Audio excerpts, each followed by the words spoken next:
डर लगता है कि एक्सपोज हो जाएंगे, इमेज खराब हो जाएगी, सेल्फ कॉन्शियस हो जाते हैं हम कि क्या सोचेगा सामने वाला हमारे बारे में। Not right, this is not a behaviour of high self confidence. ये लो सेल्फ कॉन्फिडेंस का जहाँ चीजों को छुपाने की कोशिश करते हैं।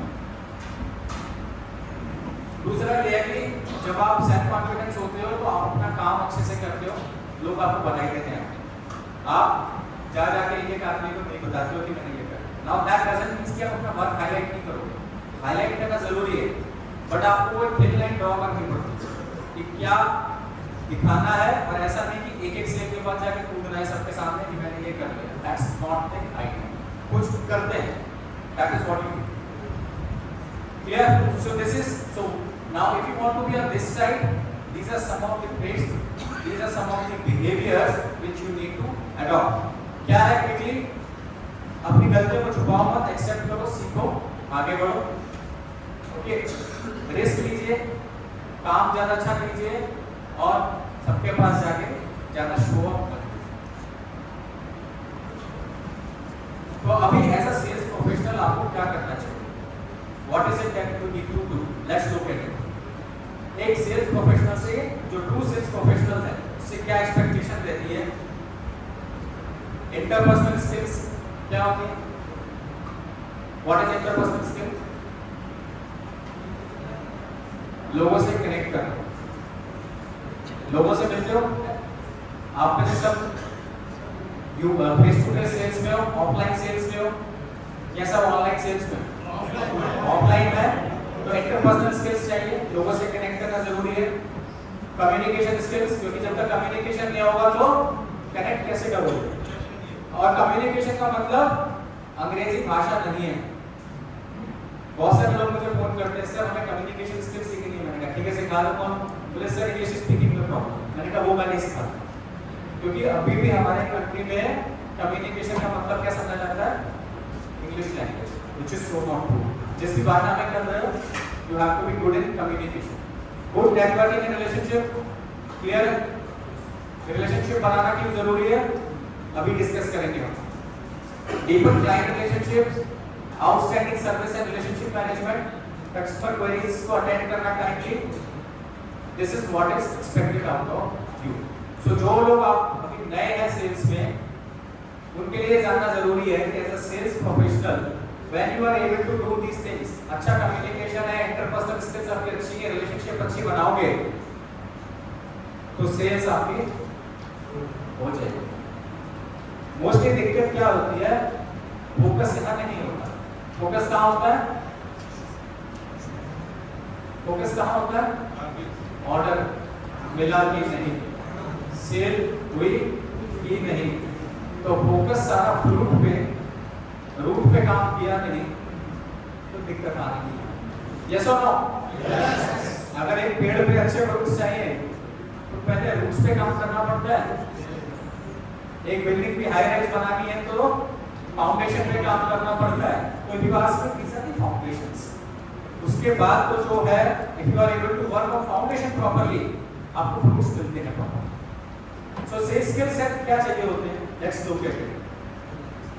फंक्शनल स्किल्स क्या है? फंक्शनल स्किल्स जो आप अपने डोमेन से रिलेटेड, आप जिस इंडस्ट्री में हैं वहां की जो नॉलेज होती है, that is known as functional skills.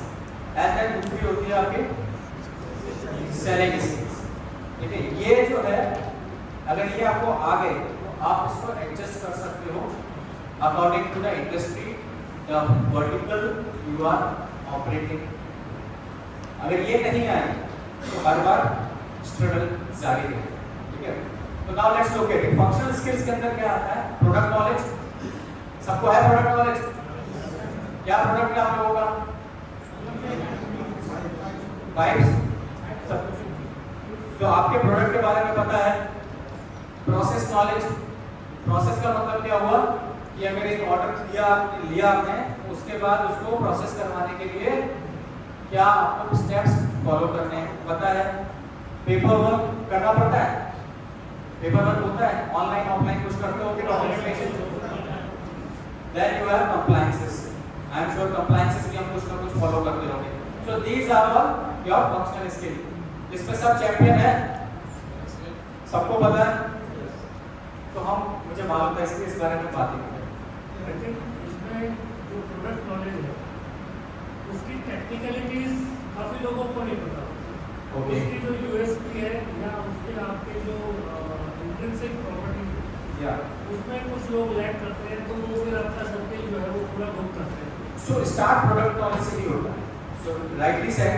सो अगर जैसे सर बता रहे हैं कि नहीं पता टेक्निकलिटीज तो उसको जानिए, बिकॉज जो हमने कॉन्फिडेंस की बात की ना अभी, वो कॉन्फिडेंस नॉलेज से ही आता है। जब आपको नॉलेज होती है तो आप अपने सब्जेक्ट के बारे में कॉन्फिडेंटली बात कर सकते हो। तो ये जिन लोगों को नहीं पता और सबको पता है कि किसको नहीं पता, ये आपका असाइनमेंट है कि आप जो भी टेक्निकल डिटेल्स हैं वो निकालिए। आपके मैनुअल्स होंगे, पॉलिसीज होंगे, लिटरेचर होगा, वहां से पढ़िए या जिनको पता है उनसे पूछिए and you get the product knowledge, because then only this is going to complete. Because functional knowledge is the combination of all this things, ठीक है। So moving on, selling skills में आपको क्या चाहिए? अब उसमें जाने से पहले थोड़ा सा क्विज बड़ा interesting. What motivates you into sales profession? और मैं ऑप्शन दूंगा, जो उस ऑप्शन से सबसे ज्यादा रिलेट करते हो वो आप। Is it okay? Yes or no? Yes sir. So sales profession में ट्रैवल करने को मिलता है, तो कितने लोग सेल्स में ट्रैवल की वजह से हैं कि हमको यहाँ घूमने को बहुत मिलता है? आपकी नंबर 1 प्रायोरिटी है 1 2 3 4 5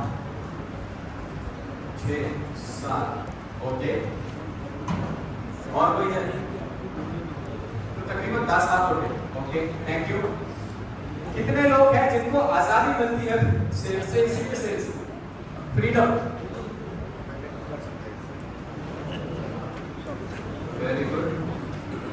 तो ये सब आजादी को पसंद करते हैं, इसीलिए सेल्स में। सेल्स में आजादी है ना? मार्केट में जाओ, क्या डेस्क पे नहीं बैठना। पैसे के लिए कितने लोग हैं?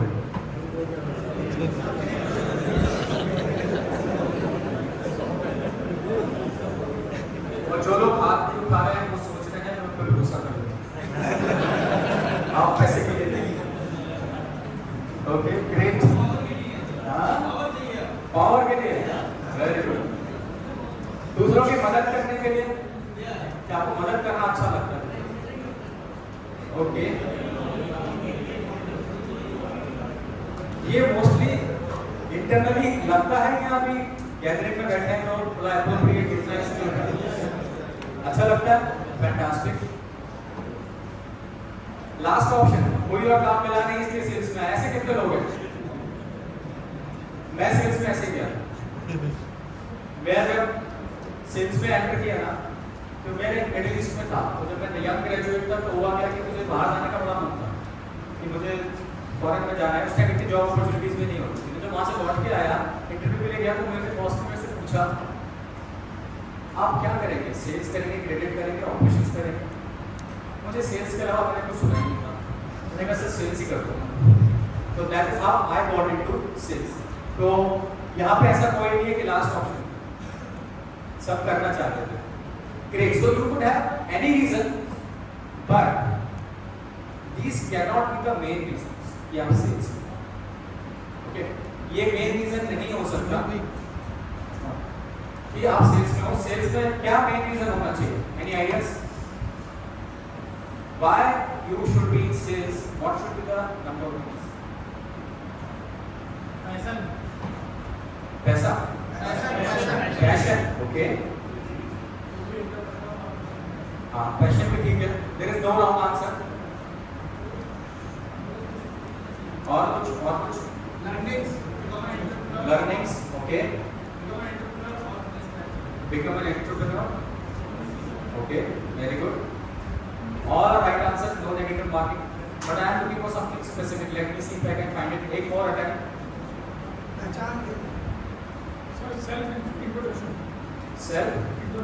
Self introduction. Okay. Thank you. Relationship building आपको सेल्स के लिए चाहिए, no doubt about that. But ऐसा जरूरी नहीं है कि जो relationship building का अच्छे हो खाली वही सेल्स में आए. Not necessary. कई बार आप सेल्स में आके भी रिलेशनशिप बिल्डिंग सीखते हो। Okay, so one of the primary reasons, और जो नहीं पता ये आज के लिए आपकी मेजर लर्निंग होगी,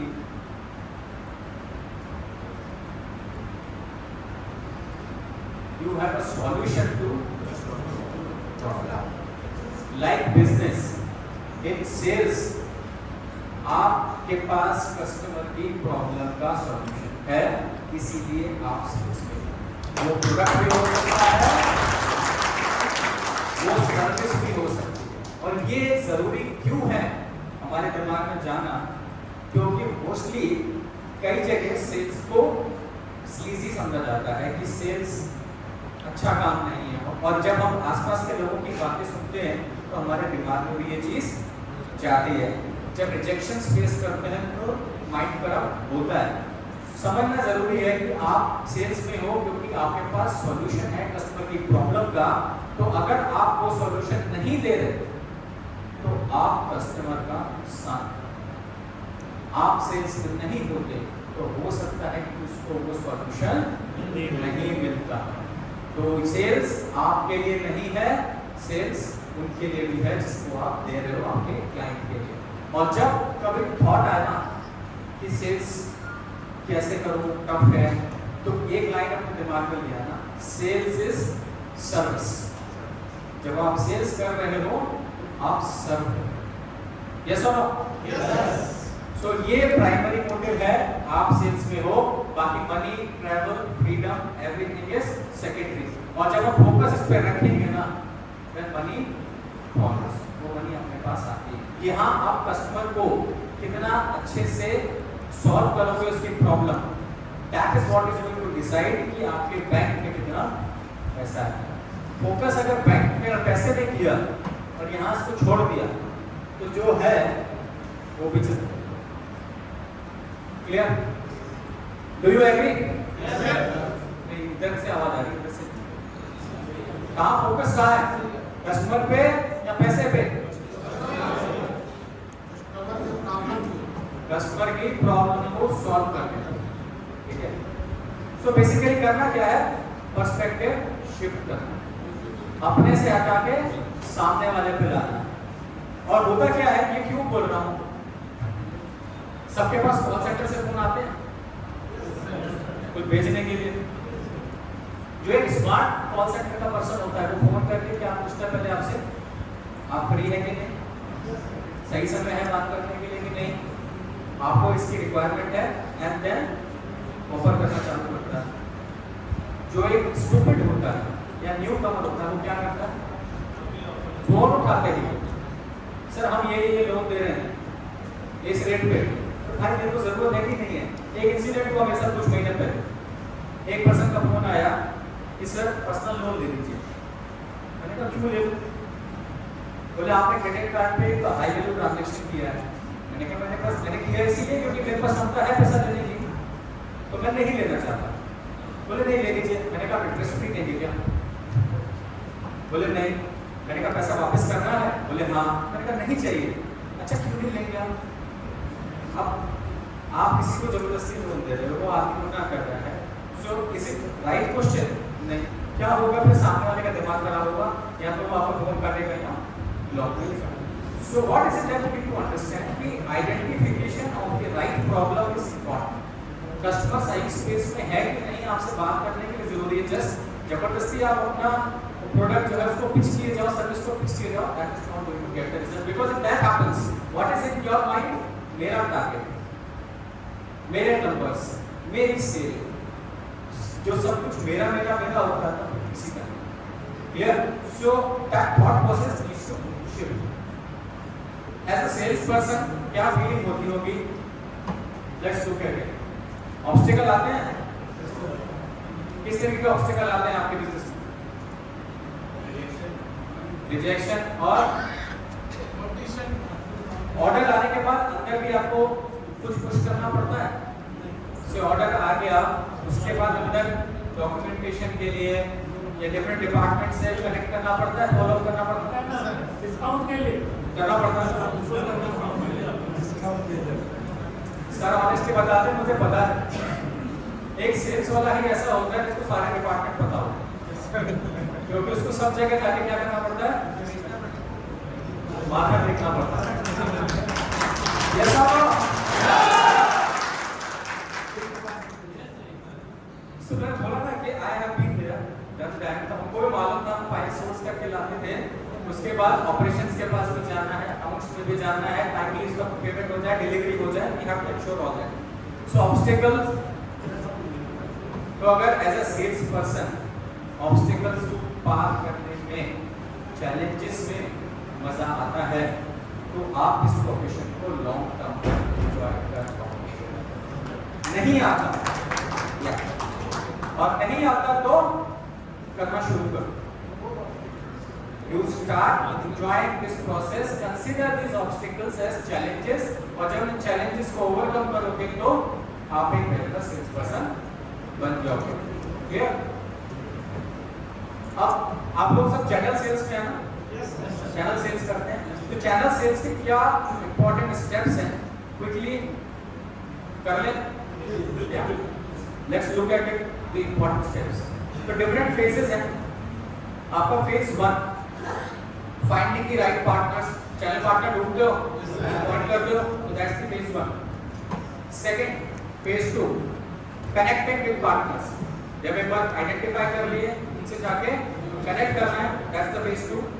फेज 3 रिक्रूटमेंट। रिक्रूटमेंट का मतलब उनके साथ आपका जो भी कॉन्ट्रैक्ट साइन कराते होगे, या आप हमारे ऑथराइज्ड चैनल पार्टनर हो गए। और नंबर 4 ऑनबोर्डिंग, कराते ना चैनल्स की ऑनबोर्डिंग। तो अब इसमें हर फेज में क्या इंपॉर्टेंट चीजें हैं जो ध्यान रखनी चाहिए, क्विकली डिस्कवर करेंगे, और ऑनबोर्डिंग के बाद क्या करना चाहिए उसको भी क्विकली कवर करेंगे। एंजॉय कर रहे हो अभी तक? कोई बोर हो रहा है? ब्रेक चाहिए? देने भी नहीं वाला। Thank you. So phase 1, while we are going to finding the right partners. Now ये जो आप लोग नए हो, जिसको अभी बनाना है ना चैनल पार्टनर, कुछ क्वालिफायर्स देने हैं, कुछ क्वेश्चंस आपको आंसर आने चाहिए when you are going to find the new channel partners, जिसके आप अपना प्रोडक्ट ऑफर करोगे। तो पहला, वो आपके प्रोडक्ट में कुछ ऐड करते हैं वैल्यू या नहीं करते। जो भी चैनल पार्टनर अपॉइंट करते हो वो पहले कुछ काम कर रहे हैं, अगर वो आपके साथ कनेक्ट होते हैं तो वो आपके प्रोडक्ट में कुछ वैल्यू ऐड करेंगे या नहीं करेंगे। That is what we have to see. Second, जिस मार्केट को आप केटर करते हो वो उसी मार्केट से अलाइन है या नहीं है। कई बार क्या होता है, अगर आप मिसअलाइंड मार्केट में चले जाते हो, आप एक मार्केट में ऑपरेट करते हो, आपके चैनल पार्टनर की दूसरी मार्केट, और से क्या होगा, आपके प्रोडक्ट को लिवरेज नहीं मिलेगा, क्योंकि वो हो सकता है उस कस्टमर को केटर ही ना करता हो जो आपका टारगेट कस्टमर है। तो उससे क्या होगा, चैनल पार्टनर तो बन जाएगा, बट आपका जो अल्टीमेट ऑब्जेक्टिव है कि वो सेल्स ग्रो करे नहीं। थर्ड, जो आपकी कंपनी की स्पीड है in terms of product technology, वो उससे अलाइन है कि नहीं।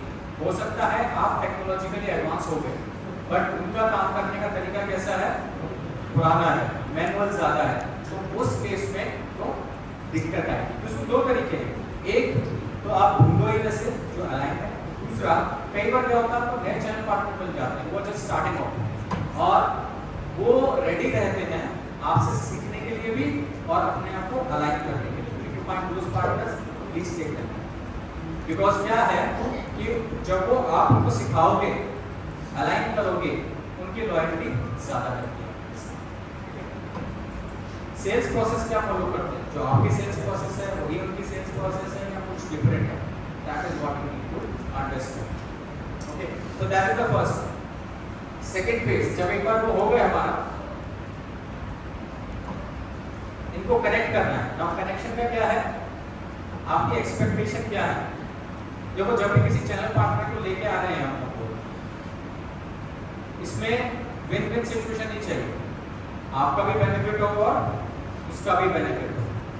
पूरा हमको पोर्ट्रेट बताओ, आपको क्या एक्सपेक्टेशन है in terms of numbers, process, policies, whatever you follow, also hear them out कि what is it that they are looking forward from you. Because अब अगर एक clarity मिल गई ना, then काम आसान हो जाता है. And as I was saying, related to product, जब जा रहे हो कनेक्ट कर रहे हो तो उनके पास हो सकता है बहुत सारी क्वेरीज हो, उन्होंने आपका नाम नहीं सुना. So you should be able to answer all possible questions related to your product, process, payments and any other details. So वो मालूम होना चाहिए जिससे कि वो कॉन्फिडेंट फील करें, specially when that channel partner is already existing और वो काम कर रहा है, बाकी हो सकता है आपके ऑपरेटर्स के साथ.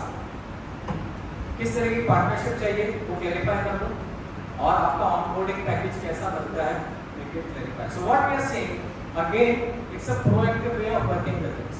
कई बार सेल्स पर्सन क्या बोलते हैं, in order to close the sale वो बोलते हैं कि अभी ले आओ बाद में देखेंगे. Not the right. And when we are saying sales is service, आपके लिए अगर आप लोग डायरेक्ट कस्टमर से नहीं मिल रहे हो तो who is your customer? Channel partner. Your channel partner. तो आपको चैनल पार्टनर को एक कस्टमर की तरह ही ट्रीट करना है and be as proactive as you can be as clear in your communication as you can, so that आगे चल के दिक्कत नहीं है. ठीक है, बिकॉज अदरवाइज व्हाट हैपेंस, ये चैनल पार्टनर की आपकी ब्रांड रेपुटेशन खराब हो सकती है. They are all connected. एक का एक्सपीरियंस खराब रहा तो क्या करेंगे, तो दूसरे को भी बात कर सकते हैं. So it's not only you, it's the reputation at stake. क्या सेल्स एक्सपेक्टेशन है, क्लैरिफाइड है. क्या नंबर्स आप एक्सपेक्ट कर रहे हो उनसे through this association, and this should be decided based upon the market. वो लोग किस मार्केट में ऑपरेट कर रहे हैं, वहाँ क्या पोटेंशियल है, उसमें से उनको आप क्या बिजनेस एक्सपेक्ट कर रहे हैं, वो कितना धंधा लोकल कर रहे हैं. अगर 100 कर रहे हैं तो 100 में से आप क्या एक्सपेक्ट कर रहे हैं, 5, 10, 15, 20. Make it clear. Okay, so this is the phase number 2. The key is to keep it simple. Third is recruitment. Now recruitment के दो तरीके होते हैं, एक इनबाउंड, दूसरा आउटबाउंड. इनबाउंड क्या हुआ, कोई मेहनत नहीं करनी है. इनबाउंड में ये हुआ कि आपकी कंपनी का किसी ने नाम सुना, ब्रांड ने सुना और वो रीच आउट किया और बोले कि हम आपके साथ जुड़ना चाहते हैं. होता है ऐसा आप लोगों के साथ, रीच आउट करते हैं कि हम आपके साथ जुड़ना चाहते हैं. तो उस केस में आपको ज़्यादा कुछ करना नहीं है, वेबसाइट पे गए उन्होंने देखा, आपको रीच आउट किया. दूसरा होता है आउटबाउंड. आउटबाउंड में मेहनत ज़्यादा होती है. इनबाउंड में काम तो आसान है लेकिन थोड़ा सा दिक्कत है कि हो सकता है कि जो आदमी आपको ढूंढ के रीच आउट कर रहा है वो सही चैनल पार्टनर ना, तो आपको क्वालिफाई करना उसको जरूरी है. ऐसा नहीं कि टारगेट मिला है कितने चैनल पार्टनर ऑनबोर्ड करो बराबर, दैट्स नॉट. So qualify. और आउटबाउंड के लिए you have to do more work. Identify करना राइट तरीके की मार्केट में जाके कि who will be the right fit for your product, your process, and then go about onboarding. Once that is done, then it comes to the onboarding. Onboarding में ध्यान रखना, जैसे नए एम्प्लॉइज को हम लोग onboard करते हैं ना, वैसे ही न्यू चैनल पार्टनर्स को onboard करना जरूरी है. तो उसके अंदर क्या जरूरी रहता है, एक नया एम्प्लॉय आता है उसके साथ anyone from HR है, HR से नहीं आप है, तो न्यू एम्प्लॉय आता है उसको ऑफर लेटर देते हो, अपॉइंटमेंट लेटर देते हो, सैलरी क्लियर करते हो, कंपनी के रूल्स रेगुलेशंस प्रोसेस समझाते हो. Thank you. तो सेम चीज आपको भी चैनल पार्टनर के साथ करनी है क्योंकि उसके HR कौन है, आप है, सेल्स पर्सन है. क्योंकि अगर उसको शुरू में नहीं समझाया तो बाद में तुम अपने हिसाब से काम करेगा. हो जाता है कस्टमर से जाके मिसकमिटमेंट करते, कई बार होता है, they go about and do miscommitment to the customers, and once that happens reputation किसकी खराब होती है, और आपकी भी तो खराब होती है ना. क्योंकि कंपनी के अंदर क्या बोलेंगे, ये मिस्टर XYZ ऐसे चैनल पार्टनर लेके आता है जो पेन बन जाते हैं बाद में. होता है कि नहीं होता है. सो be very careful by onboarding them, give them proper training, information, communication as much detail as you can. Pricing क्या है, sales process क्या है, क्या आपके product की details and technical details हैं, share them everything so that they don't go about and share wrong details in the market. Okay, and attend to their queries timely. कई बार क्या होता है कि हमारा एक बार onboarding हो गया और अगर वो मेरे को धंधा नहीं दे रहा है चैनल पार्टनर, तो वो हम उसको रिस्पॉन्ड करना भी बंद करें. हमारा सारा फोकस किधर जाता है, जो बिजनेस दे रहा है किसी को दर्द that should not be right.